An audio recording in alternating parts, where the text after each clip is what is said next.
76%.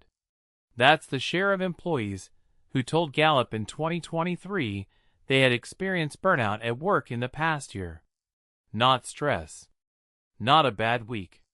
Burnout, a specific, measurable, physiological state that the World Health Organization now officially classifies as an occupational phenomenon. And here's the part that should stop you.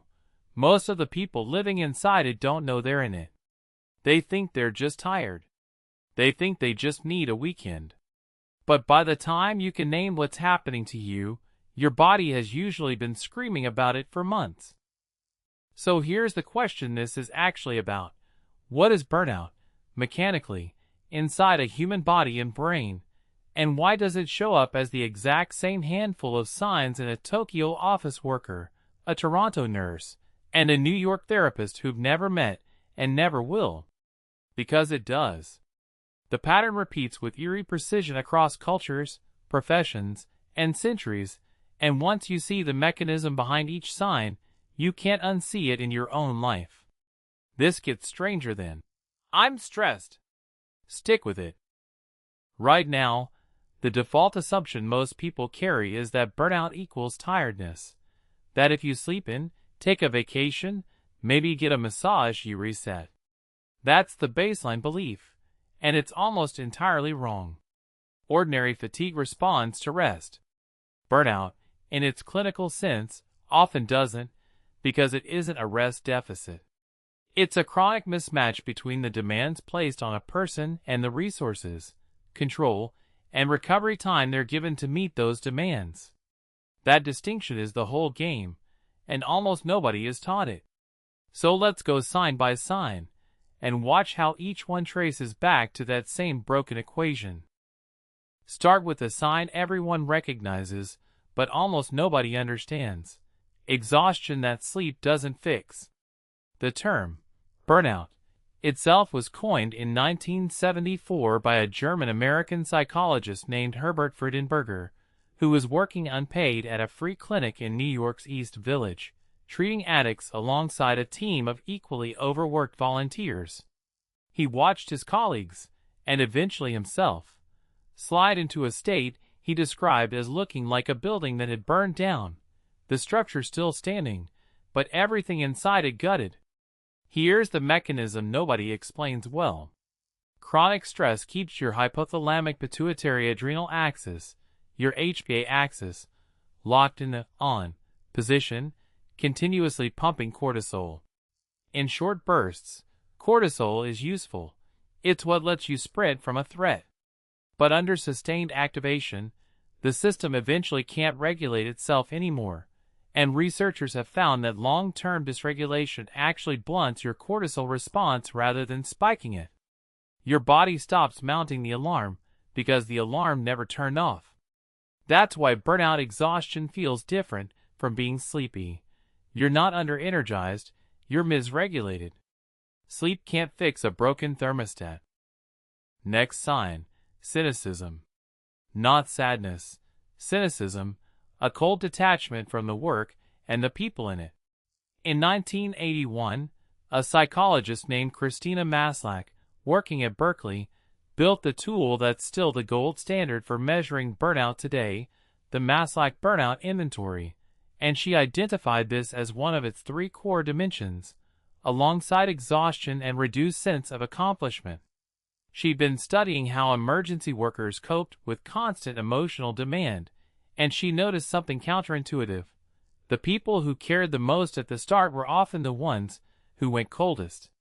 Here's the mechanism. Depersonalizing the people around you, patients, students, customers, is a psychological circuit breaker.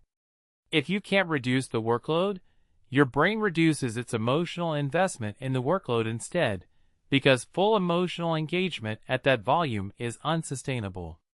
A 2019 study of emergency room nurses in the UK found burnout linked to personalization scores climbing in direct correlation with patient-to-nurse ratios.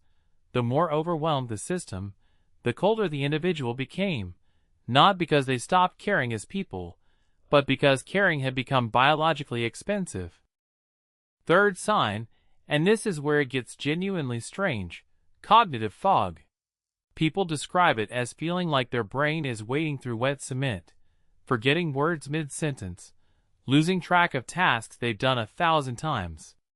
Neuroscientist Sonia Lupien, who has spent over 2 decades at McGill studying stress and the brain, has shown that chronically elevated cortisol actually shrinks dendritic branching in the hippocampus, the brain's memory and context processing hub, while simultaneously strengthening connections in the amygdala, your threat detection center.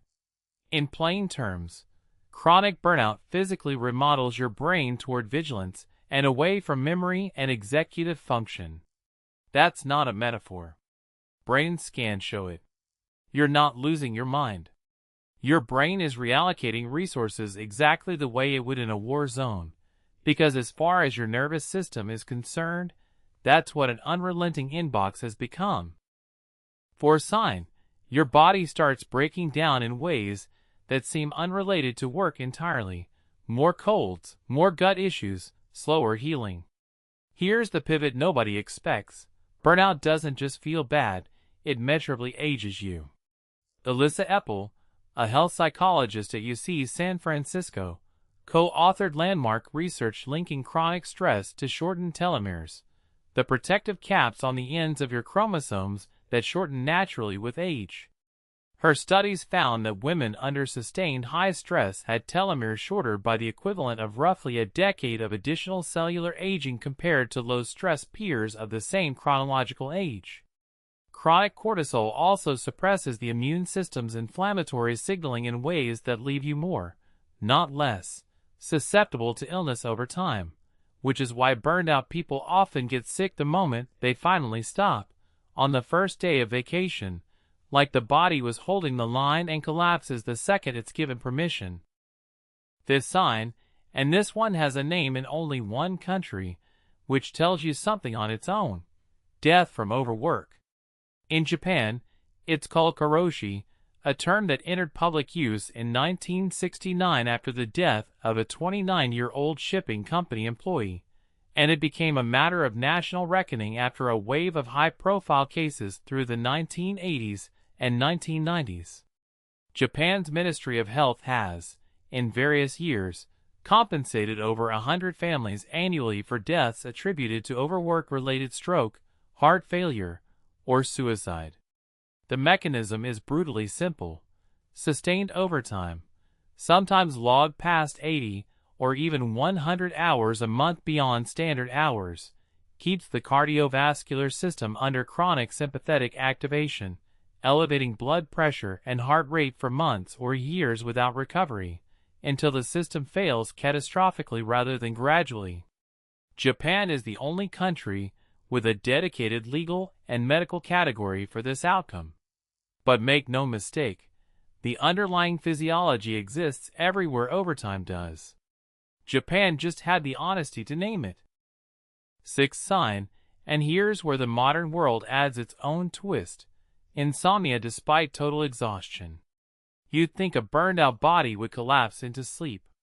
Instead, burnout frequently produces the opposite: wired, tired, staring at the ceiling.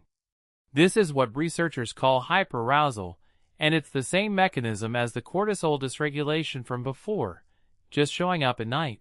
Your nervous system, primed for threat detection for so long, can't downshift into the parasympathetic state sleep requires. A 2020 meta-analysis covering over 24,000 workers across multiple countries found burnout was one of the strongest predictors of clinical insomnia, stronger than general workload alone, meaning it's not the hours themselves that steal your sleep, it's the state your nervous system gets locked into from them. Seventh sign, and this is the one built specifically for right now: the erosion of boundaries. Before smartphones, work ended when you left the building. Physically, structurally, it had to. Now it doesn't, and researchers at Microsoft's Human Factors Lab, studying their own workforce's shift to remote work, found meeting loads and after-hours message volume climbing steadily year over year, with a measurable rise in cortisol-linked stress markers among employees whose calendars showed no clear gap between work blocks. Here's the relatable version: Imagine trying to rest in a room where the door never fully closes. Someone could walk in at any second. You never actually relax, even in the quiet moments, because your nervous system is spending energy just monitoring the door. That's what a phone in your pocket does to a mind that used to get a hard stop at 5 p.m. So look at what you've actually got by now. You've got a cortisol system that stops properly regulating. You've got a brain that's physically remodeling itself away from memory and toward threat detection. You've got an immune system quietly suppressed for months. You've got a specific, medically documented cause of death in Japan with a name and a body count. You've got sleep architecture that inverts on you exactly when you need it most. You've got boundaries that no longer physically exist because the office now lives in your pocket. Each one looks like a separate problem when you're inside it. They are not separate.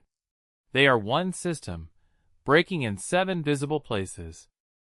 Here's the unifying thread underneath all of it, the thing Freudenberger sensed in 1974, and that decades of research since have only sharpened. Burnout isn't caused by working hard. Humans have always worked hard, and hard work alone doesn't produce this pattern. Burnout is caused by working hard without enough control, recognition, or recovery to metabolize what the effort costs. Psychologist Robert Karasek captured this back in 1979 with what's now called the demand control model. High demand paired with low control is where the damage concentrates, not high demand alone. A surgeon working 80-hour weeks with autonomy and clear purpose can thrive. A call center worker on a tightly scripted 6-hour shift with no autonomy can burn out completely. It was never about the hours. It was always about the ratio between what's being asked of you and what you're allowed to control in response. And that's the thing we're sitting with. Every sign we've walked through, the fog, the cynicism, the sleeplessness, the shrinking sense of your own competence, isn't your body failing you. It's your body doing exactly what it evolved to do, sounding an alarm when the demands on it exceed what it was built to sustain, over and over, with no signal that the threat is ever going to end. The tragedy isn't that people burn out. The tragedy is how many of them get all the way to the 7th sign before anyone, including themselves, is willing to call it by its name. Somewhere back at the start of all this was a 29-year-old shipping clerk, a handful of overworked volunteers at a free clinic in the 70s, a psychologist noticing that the most caring people in the room were going cold first, and every one of them was trying to tell us the same thing in the only language the body has for it. It doesn't send a memo. It just quietly starts to burn.